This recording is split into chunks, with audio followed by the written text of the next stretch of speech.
নেশা আছে ওইটাই হারাম। যেই জিনিসের নেশা আছে ওইটাই হারাম।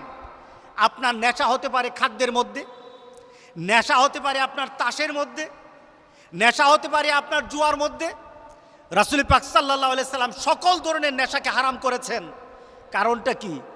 একটা মোমেন যখন নেশাতে ঢুকে যায় তখন সে আল্লাহকে ভুলে যায়, তখন তার ইবাদতকে ভুলে যায়, তখন তার নামাজ ভুলে যায়, তখন তার জিকির ভুলে যায়, তখন তার বাবাকে ভুলে যায়, তখন তার স্ত্রীকে ভুলে যায়, তখন তার নিজের কর্তব্যকে ভুলে যায়, তখন সে অমানুষ হয়ে যায়, একটা পশুর থেকে আরো খারাপ হয়ে যায়। ঠিক না? একটা পশুর থেকে খারাপ হয়ে যায়। যে লোকগুলি তাস খেলে, আল্লাহর কসম খেয়ে বলি, যেই হাতে তাস উঠে ওই হাতে আল্লাহর জান্নাতের কোনো নাজ নেয়ামত উঠবে না। যেই হাতে তাস উঠে আর যেই হাতে জুয়ার টাকা উঠে ওই হাতের মধ্যে আল্লাহ সুবহানাহু ওয়া তাআলা জান্নাতের কোনো নাজ নেয়ামত দিবে না। মনে রাখতে হবে মুসলমান, আমরা জান্নাতের জন্য জন্ম নিয়েছি, দুজুকের জন্য